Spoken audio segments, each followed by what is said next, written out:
While we're waiting, Train, do you want to share a little bit about the biggest blocker on your journey for starting this like a metaphysical business? I feel like mine might be the opposite of what I've heard a lot of people talk about.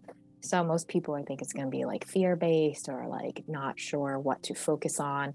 And mine was, I think, the way opposite, where it's like, I'm ready, I want the money. And so for me, it's more of like the impatience, and I think that has to go more with starting any type of thing, hobby, business that you want to do, where it's going to take time. And so I think for me, it would be the impatience coming in, being like, hey, why hasn't this worked yet? Why haven't I seen anything come in? And um, and so later on, I'll be mentioning more about expectations. And I think getting guidance in that is crucial, because sometimes you don't know what to expect. So you're like, oh, why am I not getting anything? But it'd be nice if someone told you, like, it's normal that this is what happens in your first couple months starting out, or even in your first year. Totally.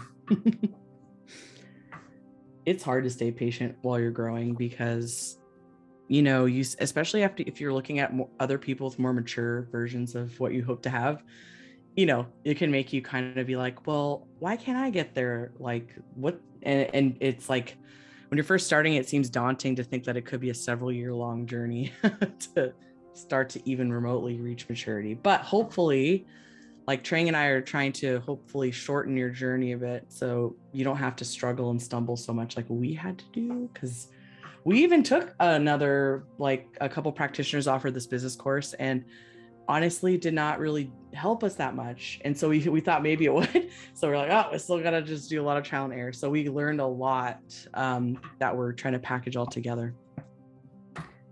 Yeah, I think that it's just hard. It's difficult because, there's a lot of people that have, that might have like courses or programs. And we did sign up for one from another psychic medium as well. But a lot of it was like, oh, either we knew it already, or two, like a month later on, we stumbled upon a problem, but it didn't really help us navigate it, if that makes sense.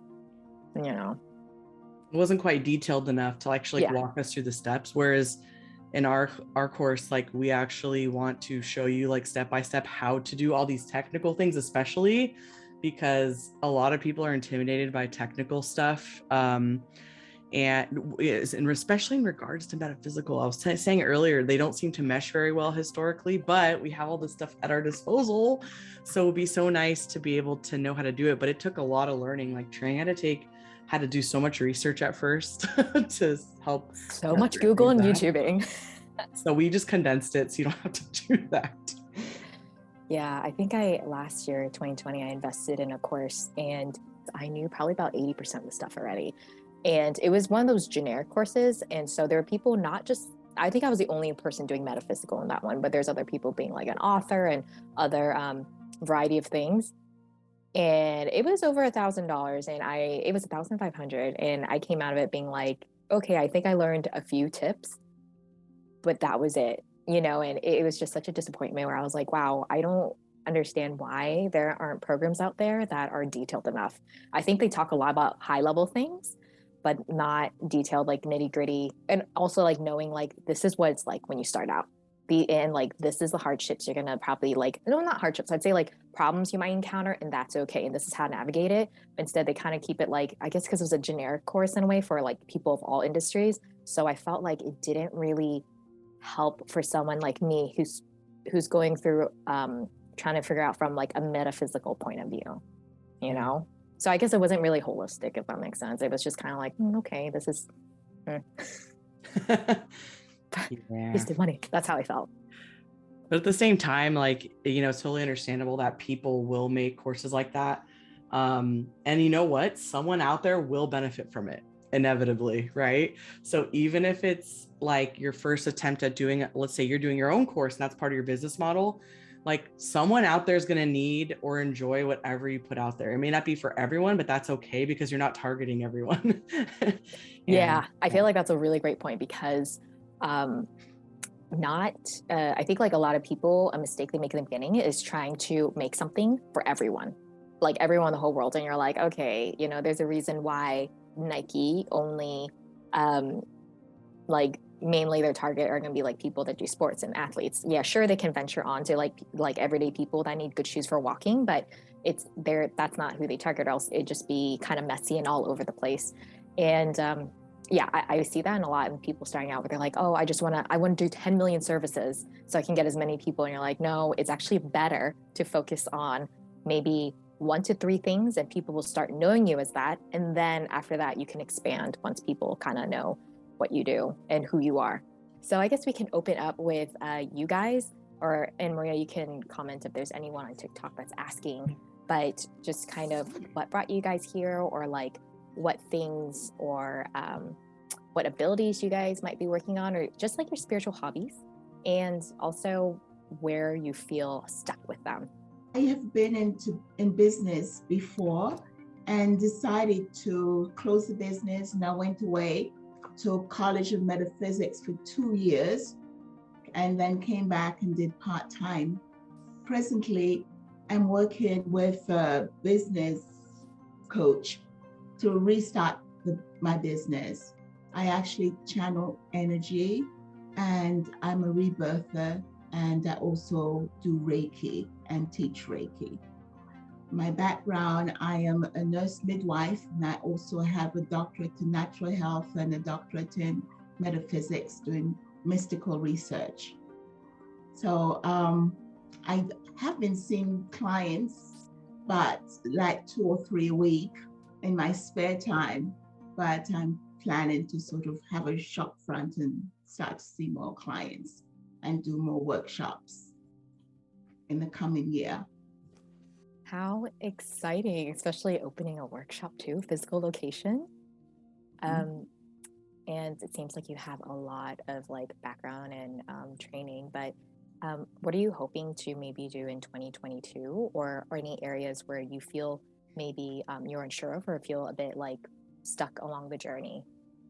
Yeah, presently I don't really feel stuck, because I only started planning this 6 to 8 weeks ago. And then I came across your website and decided that maybe, I could learn, we could always learn something. And I know it's going to take time, but already I am sort of getting calls. I do Kabbalah, and I have a Kabbalah teacher, and she really believes in me, and she's already referred 3 people to me. So it is growing. And I didn't expect anything to happen till January, but it's already started. Well, what I really need is support system. It's good to know that there's other people out there that's doing similar things, and we can share ideas or get sort of some comforting advice. I mentioned earlier that I have been reluctant to sort of get in front of this gift of mine, because I was a little bit nervous. Unlike you, I was nervous about what public opinion would be. So I've had some tremendous kind of spiritual awakening over the years, and I've sort of tried to keep it quiet. Seeing that my background is healthcare, sometimes some of these symptoms, the medical professionals don't understand it. You get put in a psychiatric hospital or get medicated. So I've been wary of that. Wow. Vanessa, I saw you nodding, so I'm sure there's people that resonate well. But you guys can feel free to type in the chat too if there are blockages you guys feel, or kind of like what emotions come up for you when you guys are on your spiritual journey, or maybe you're practicing with like tarot or psychic abilities, energy healing. I'm going to ask Maria some questions, or ask her to kind of tell a bit about her story, because I think she can definitely relate to like kind of what you went through, Josephine, where it's just kind of like scared of putting yourself out there, and also people thinking that you're like, again, crazy, weird, whatever it is, because it's still in some areas of the world it's not really accepted with psychic or and just any metaphysical gifts or tools. So I would say, like, yeah, Maria, how would you, if other people that are going to watch this on this end, because this is going to be also posted on YouTube, that have that fear of putting themselves out there, especially like just even on social media, things like that. What would you tell them? Yeah, first of all, it's completely normal for those of you who are kind of, wondering if it's, normal to have those feelings, and if other people are just as kind of afraid as you are to put themselves out there in the metaphysical way publicly. Yeah, that's probably one of the biggest hurdles I hear about. People get worried, that they're going to be called crazy, that they're going to be labeled, that they're going to be sent away, or that their families will try and disown them, and especially in ethnic families, it sometimes can really clash with some of the like traditional values, and it can make you worried that you'll be kind of, almost like excommunicated from the family, and so going and doing another kind of, even like the next step up, which is like going public and actually maybe even becoming a practitioner, is really scary, because you think of all those things, but it's very much normal, and there's everyone's going to have their own personal journey and version of it, so it's going to have a different flavor for each person, but it's truly a lesson in like self-acceptance, because we can't really expect always everyone else to be the ones that give us the permission to do things. That was a huge one for me. As some of you may already know, I say this a lot on my TikTok lives. I am not, I have a whole other career in tech, and it's a very different community, very different way of thinking. And I built up all these years of credibility and respect. And I was like so afraid that if someone found out from my work or whatever, or even a future employer, that, I wouldn't be hired, or it would ruin my reputation. But what I found out is, like, slowly but surely, I kind of started dropping little hints at my coworkers, and they actually ended up like loving it and being so accepting, and just kind of they just integrated it as part of like their understanding of me. And so I think maybe we don't always give people enough credit. I also thought my family wasn't going to take it well, but it turns out like a lot of them actually did. Some of them still struggle with it, but a lot of them actually ended up asking me for help, because I validated their kind of curiosity that they never felt comfortable sharing until I actually said, hey, it's okay. So that was another big lesson that I learned. Yeah, I think with the sharing part, when you said it, sometimes it might be our path to be the one to initiate the sharing and facilitate that discussion, or like share it with others. And then you never know who's going to be interested in it, right? It's like you never know until you actually start talking about it.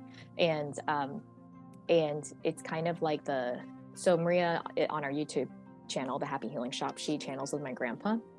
And this was like an event where my grandpa in the afterlife was just like the light work that we do. It's kind of shown like kind of like drops on the United States, for example. So like that, let's say, happens in LA, or like that when it happens in New York, but eventually it kind of merges all that energy, where it kind of raises the collective energy as a whole. So sometimes that is our path, and a lot of times it is a bit of shadow work, learning self-acceptance, self-love, to get yourself there, or build the confidence as well, because a lot of us didn't grow up in very, like, let's say, supportive environments, that facilitate that, and that really makes it a lot harder. So it's kind of like a journey of also like working on yourself.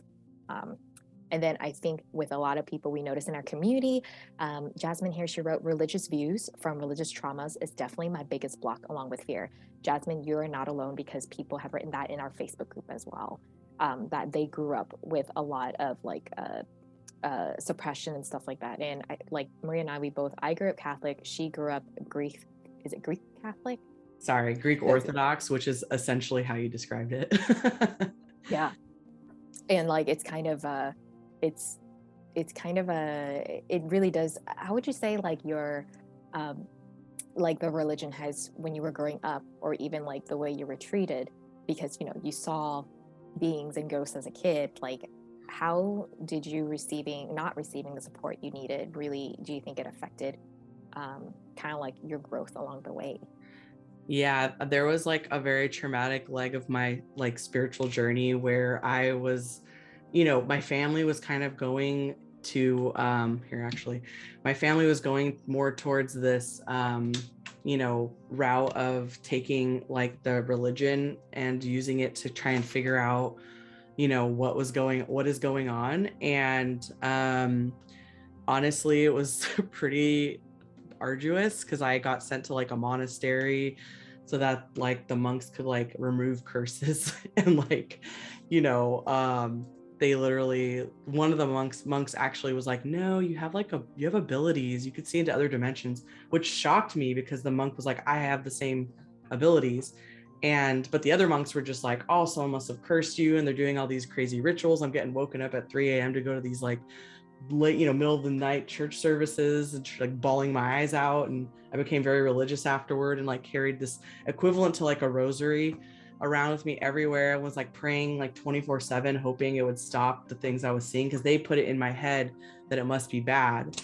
And it wasn't until, I tried science that didn't explain anything to me, didn't help me, like medicine, religion, none of it helped. And I realized I was alone and that only I could choose the way forward to actually figure out how to deal with it.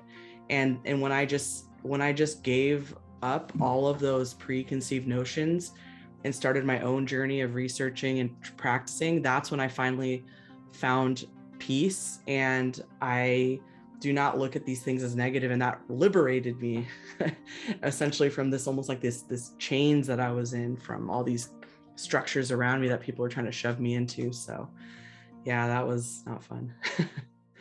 Do you feel like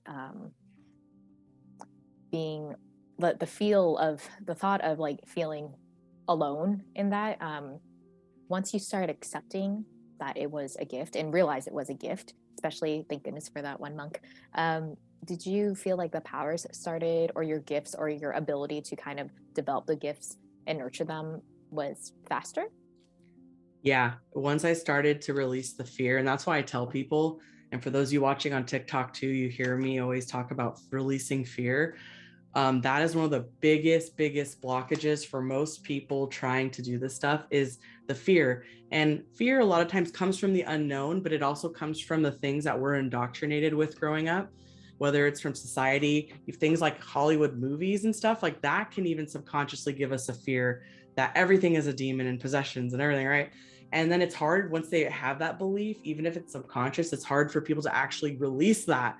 So there's like a whole journey to go on for that. But that is one of the biggest blockages I personally had to overcome, was fear. And once I did, oh my gosh, my abilities opened up so much more.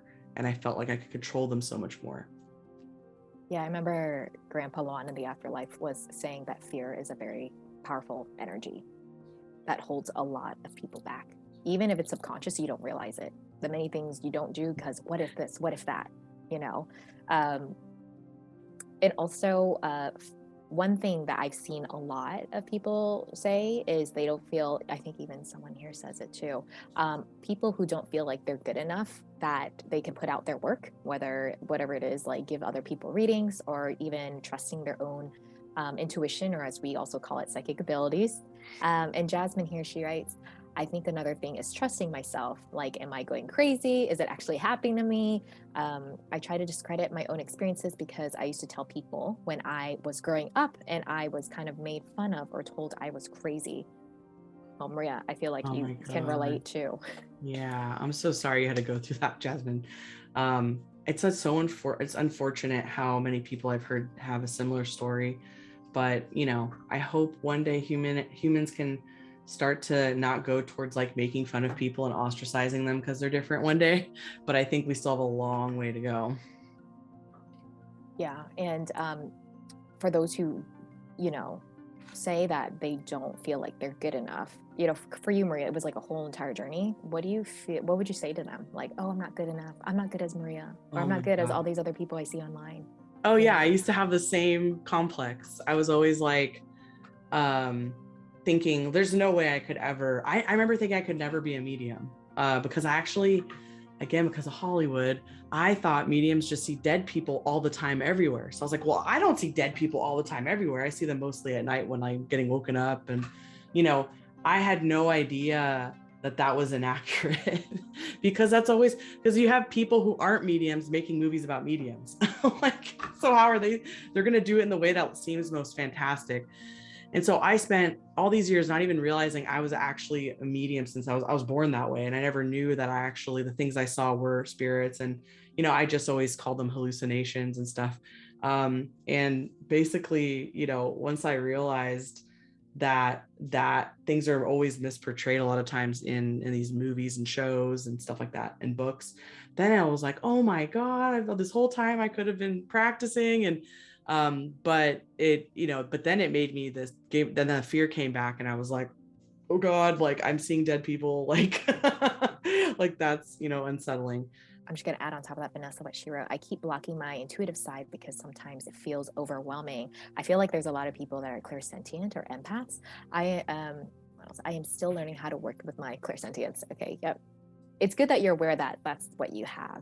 But yeah, Maria, I feel like how do you hone it in or develop it where it doesn't feel like a curse? Because some people are just overwhelmed going outside and just walking in a room and being like, oh God, why again? I can't even walk in like a normal human, Oh my gosh. Yeah. It often does feel like a curse. I remember specifically feeling cursed for many years because my family believes in curses, part of our kind of ethnicity. We're Greek, and the idea of curses goes really deep in our culture. But anyway, so when they started telling me, oh, you must be cursed, and we have a lot of health problems in our family too, so they were like, oh, it must be because we're cursed. See, we heard someone cursed an ancestor of ours like several generations ago, and it must be the reason why we're all suffering and why we all because they're all psychic too. And it's just like, they're like, oh yeah, it must be a curse, And so they just were like, oh, poor Maria, she's just got majorly cursed, and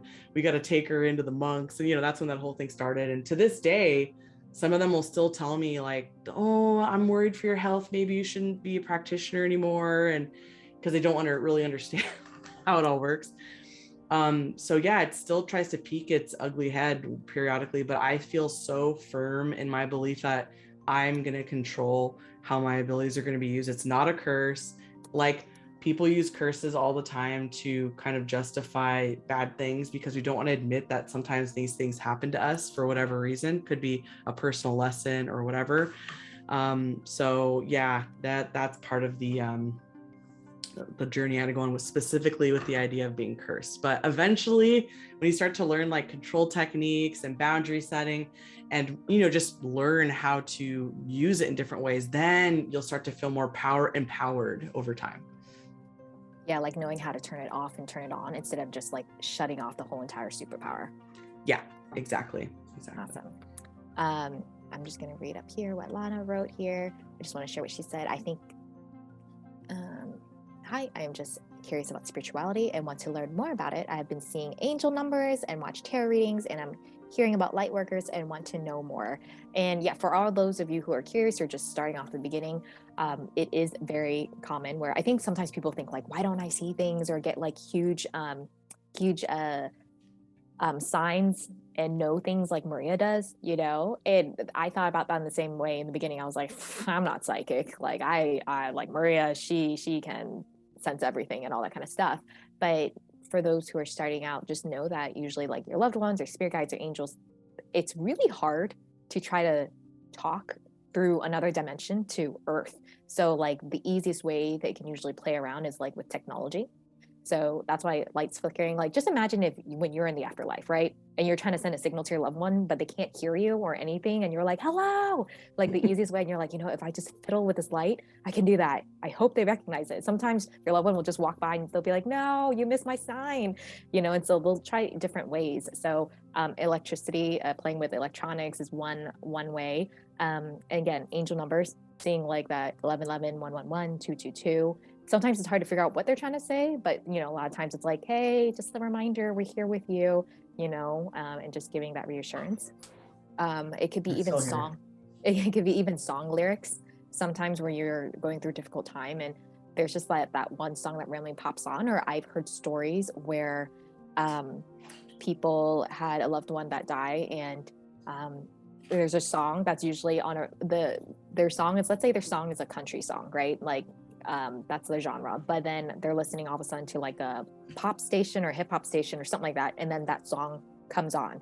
So that's also another subtle way sign of being like, hey, I'm there with you. Or even like butterflies, animals. There's certain things that, you know, like you just kind of know, you're like, oh, that's Auntie Nancy, you know? And so the signs might be subtle, but it's because it's really difficult on the other side sometimes to like try to communicate through the dimension to like Earth, because Earth is more of a dense energy. So yeah, so all those of you guys watching in or who are just not sure, just know that the signs are really subtle, and over time, if you journal or like kind of start tracking them or maybe observing, you'll notice maybe a pattern. So that's something we also teach in our psychic ability course as well. I'm going to see what Jasmine said here. I've been working on myself, and they have been, I'm assuming the abilities have been coming back. The other day I was at the park. It's an old building from the 1800s, and I kept having pictures in my mind, like old pictures with people on them. I kept hearing names. That's clairaudience. Yes. I left the park feeling crazy, but I still kept seeing the images in my head. They were beautiful. I do feel like I had 3 contact me. I just didn't know what to do except listen. I told my husband, who is 1,000% supportive. That's so awesome. But I just wonder, how do I distinguish if it's spirit or overactive imagination? It was like a movie in my mind, if that makes sense. And I hear the names and random words in my mind. That's a medley of abilities there. Wow. I can see why it would be overwhelming too at first when someone's abilities are coming online. You're getting like, you're seeing things in your head, you're hearing things in your head, and you might start to think like, oh, do I need to go to the doctor? You know, and you probably, I always tell people you should, just in case, always as a first mode, just to make sure. But honestly, a lot of people will find that it's, you know, it's the abilities coming online. Yeah. So how would, after, let's say, obviously at Happy Healing Shop, we always say, go seek a medical professional first. And then a lot of times, for example, people might say like, oh, I've been seeing things. I visit my eye doctor. They checked 3 times already. There's nothing wrong. So Maria, how can a person distinguish if it is their mind and they're imagining things, or if it's actually spirit and energy? Like, how do you distinguish it? Because it can be confusing sometimes. Yeah, so basically, that's another one that a lot of people start to struggle with, because yes, you can have both of health issues and also be gifted. They don't have to exist in a vacuum, you know. So I've noticed things like intrusive thoughts are common one that people get really mixed up about, because you know, there's a lot of people that have like OCD, and they might get intrusive thoughts that can kind of seem like they might be intuitions. Especially people tend to pay attention to them when it's playing off your fear. So for example, you might get like this fearful voice in your head saying something, or it might be an intrusive type of thought that is saying something that's like your big fear. And because you're psychic and maybe you've predicted stuff before, you might be like, oh God, what if it's doing that? Like, what if it's happening again? But it's honestly, the way I always tell people is, the intrusive thought does typically tend to come on the back of something else that triggered it. There's usually a trigger. So it could be, for example, like you're like in the park, and then all of a sudden you think of a story in the news about someone getting jumped at the park, you know, and they got killed. And then all of a sudden you get like this flash of like you getting jumped in the park and getting killed. And then you're like, oh God, what if that's a psychic intuition?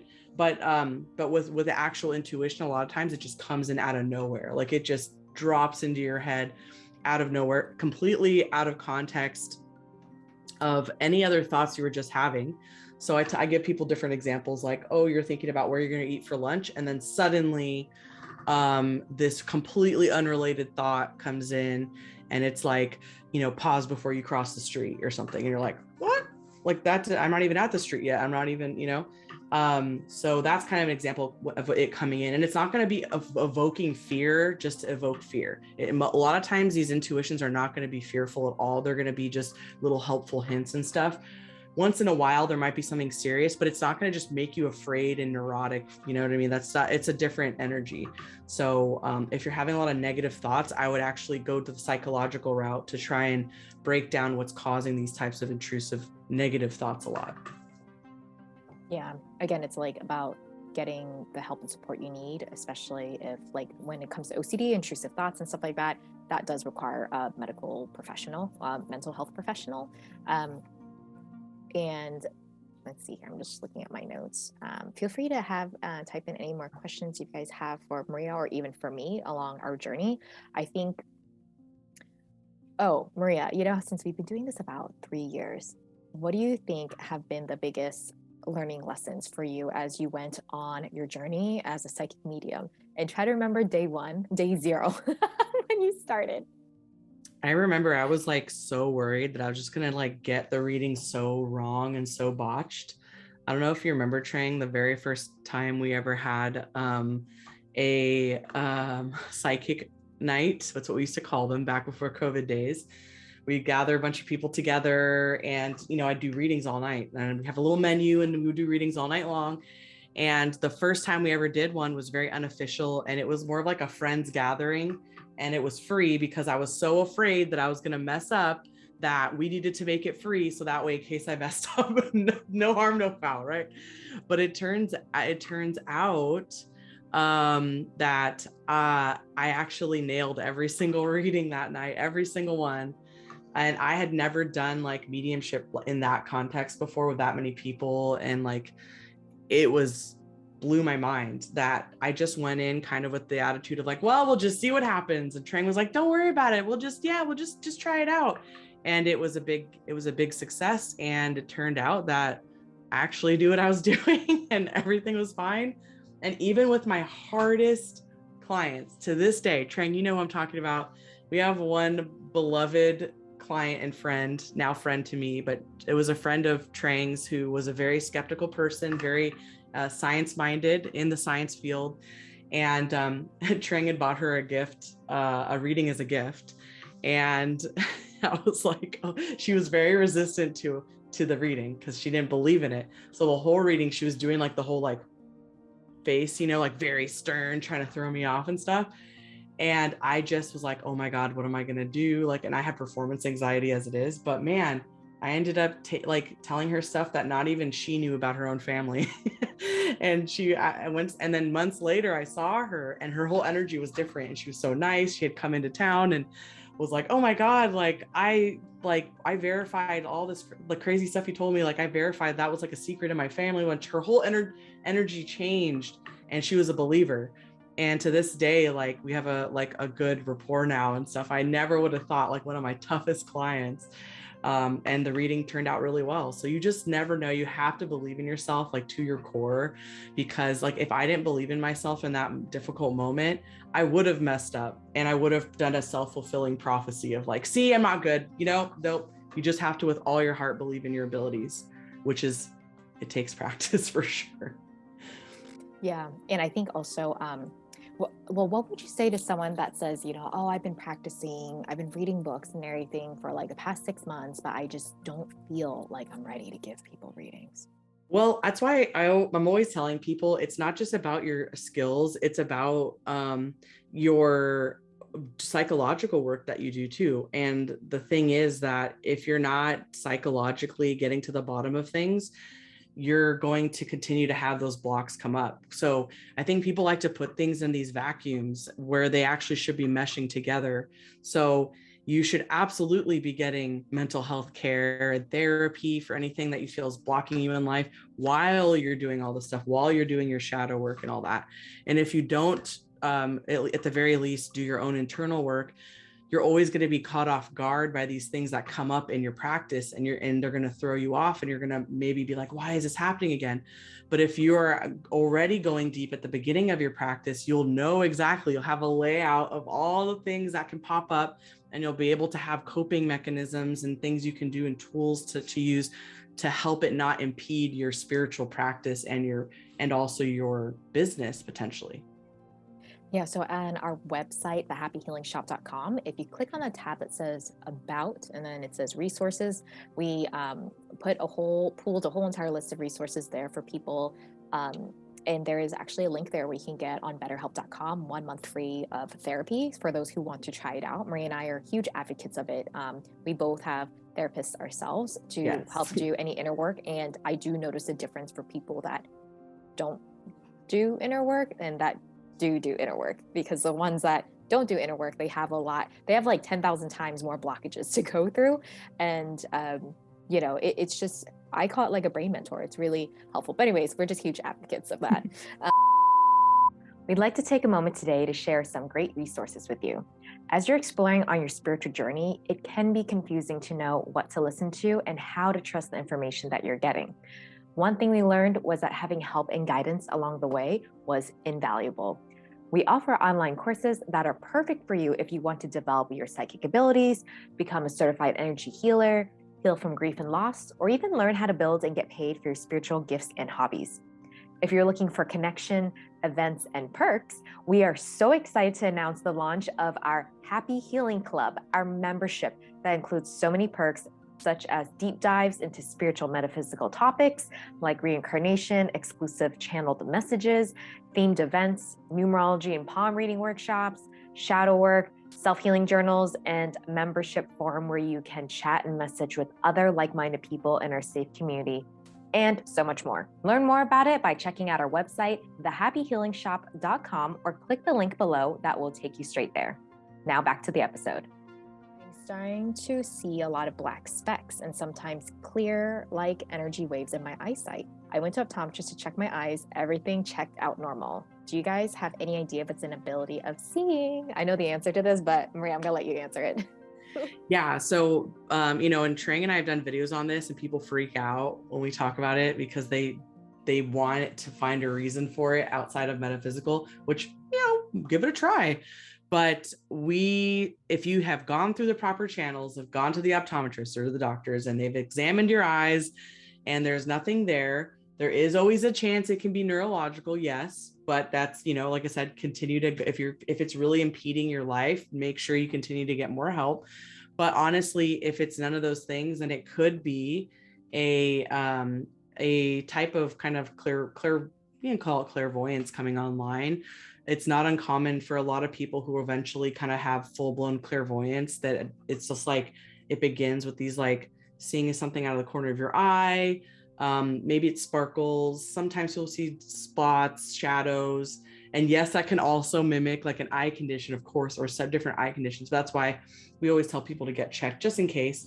But yeah, I get those all the time. And I have my eyes, every time I go in, they're just like, well, your eyes are perfect. And I'm like, yeah, but I see, and they're like, no, your eyes are like so healthy, even though I have a little bit of nearsightedness.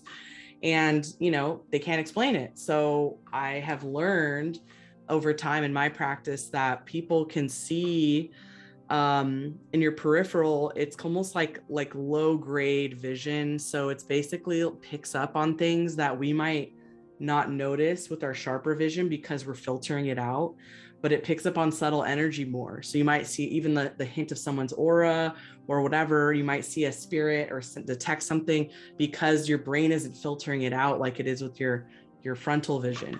So that's part of the reason why it always shows up a lot of times on the sides as you're starting to build your abilities. And then Alana here commented, I think I am clairvoyant. I see visions, but I'm awake and see them when my eyes are closed and when I am in bed. Sometimes they're very vivid and clear, but sometimes blurry and usually not in color.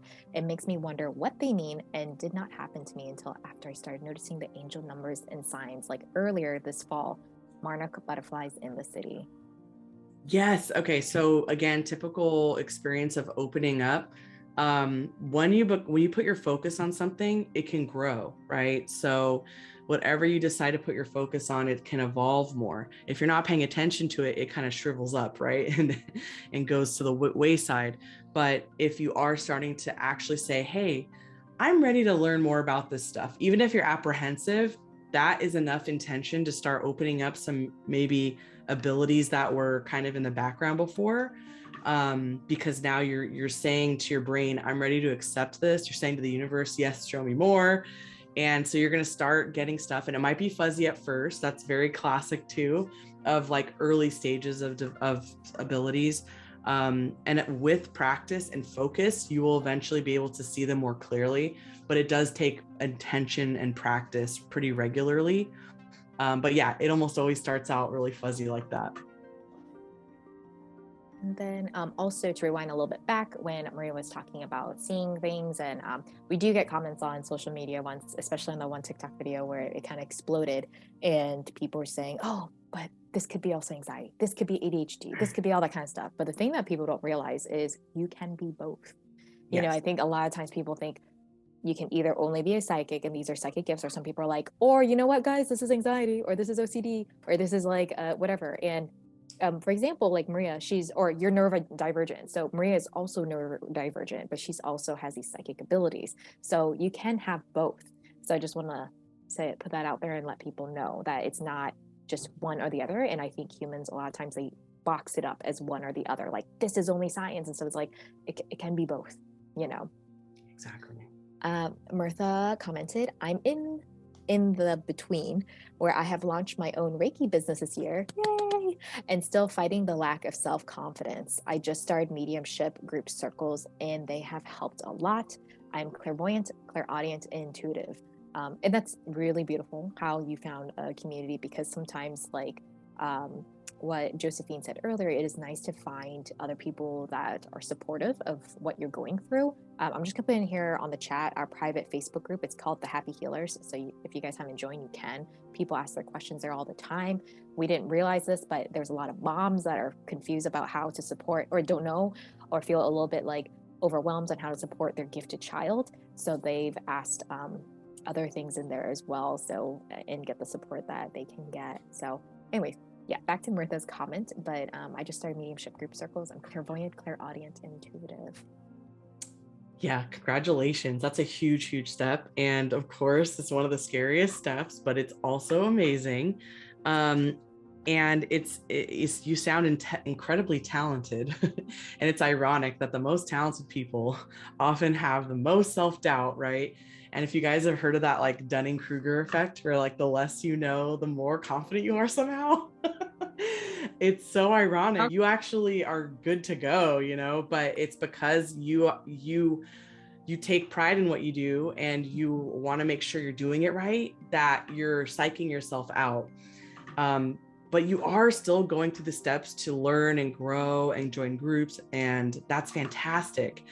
At least with the Reiki, one of the wonderful things about that is that Reiki is so intelligent that it's going to go where it needs to go anyway. Mm-hmm. So you could like forget a hand position and it's still going to go where it needs. You could do no hand positions and it can go where it needs to go. The mediumship is like a whole other set of complexes because it relies on us as a practitioner to be a good translator, mm-hmm. and to be able to read different spirit energy.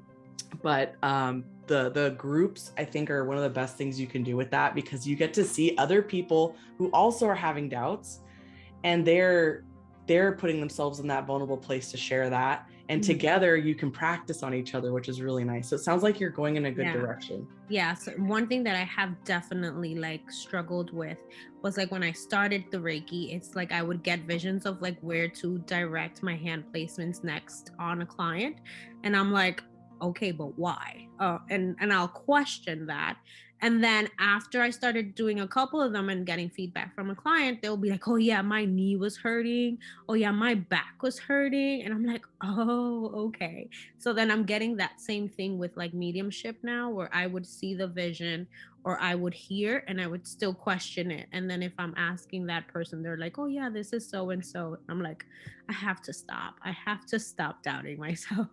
Oh yeah. And you know, it's easier said than done, mm-hmm. but this is a great opportunity because your consciousness is almost like directing you to where you still need to work on your self-confidence, right? Mm-hmm. So I tell people, go way back to your earliest memories of where you started having self-confidence and issues in anything. It could be something completely unrelated, and that's the seed that is feeding the issues now. So if you can go back and start to work on those, it's going to help you unravel that. So in your other areas of life, including your metaphysical practice, you'll be able to start to get that confidence back again.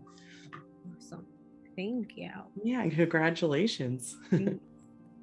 Yeah, and I think, again, like what Maria, I'm going to piggyback on that, what she said was a lot of it is usually from inner child. And we've had inner child workshops. And even though we like to think from a long time ago, we forgot all about it, it doesn't affect us. It still does to this day. And it manifests in other different ways. So being put down as a child or being told you're not good enough, and that still, we do carry that on still subconsciously. So, and also being able to get guidance is really important. You can read books and you can take courses and stuff like that, but when you have a live person to mentor you or to coach you, it's really helpful. But Maria, what are your thoughts on spiritual mentorship or spiritual coaching? Like, you along your journey, like realizing like, oh, if it was beneficial or it's something you had to do on your own.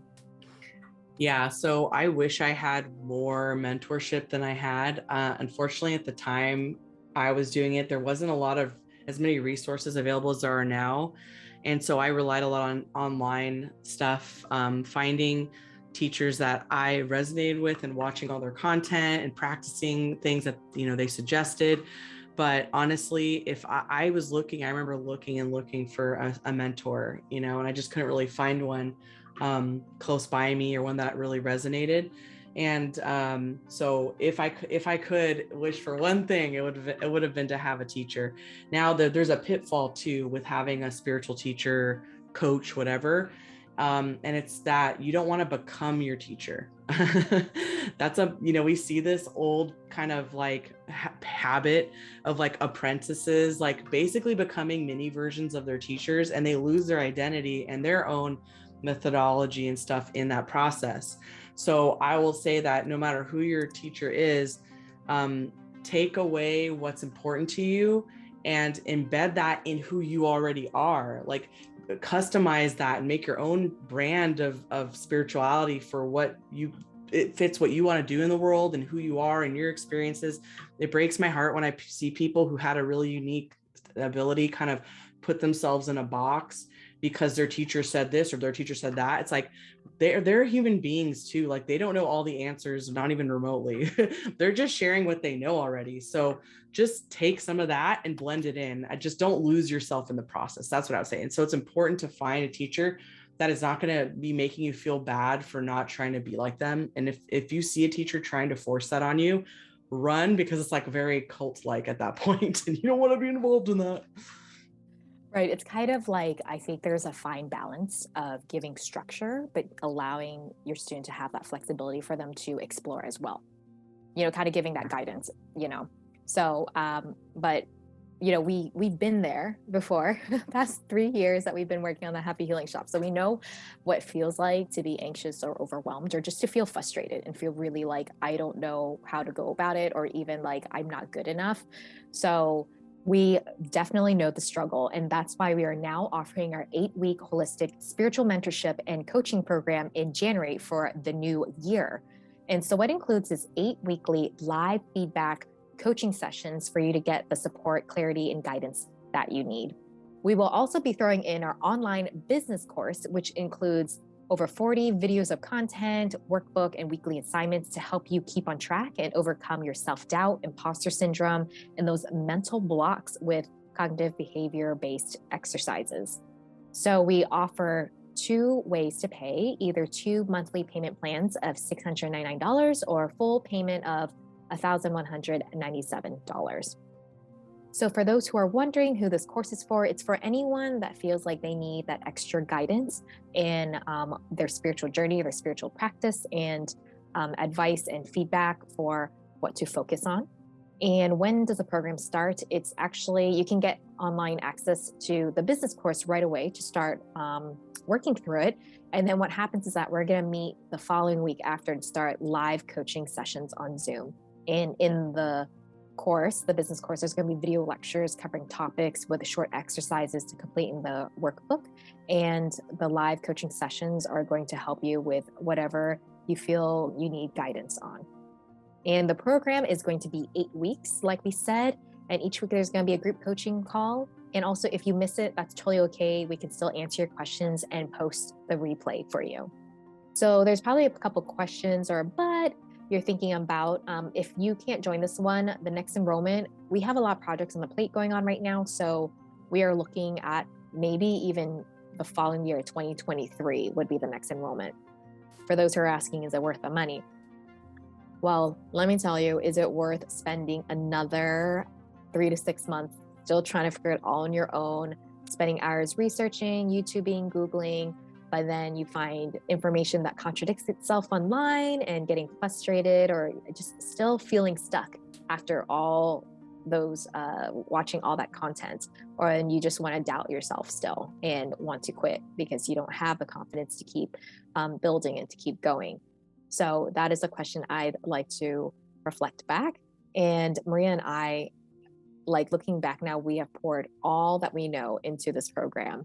So there's that. And what will you get out of it is that you will find the confidence and support from us and also our community to put your gifts out there, to get paid for them. And also, things that if you've been trying things out for the past couple of years and it hasn't worked out, chances are, from what I've observed, is that it probably won't work in the future as well. Also, doing this program, you're not going to be as scatterbrained or distracted, but be able to focus on knowing what's important, how to trust the information you're getting, and being able to focus on what's important. So enrollment ends really soon, in a couple of weeks, but we are throwing in again that bonus. If you guys enroll before New Year's, you guys get a bonus session with me and Maria. And to sign up, you can go to thehappyhealingshop.com and click on the tab that says courses, and we'll also include it in the link down below. And what do you think, Maria, people can expect in having, I guess, the difference between online sessions, like online courses, and then Googling and YouTube versus like the live sessions with us? Yeah, so the nice thing about the live sessions is you can actually work through blockers with us and also get like live real suggestions that are customized to you and your practice instead of having to rely on like a template.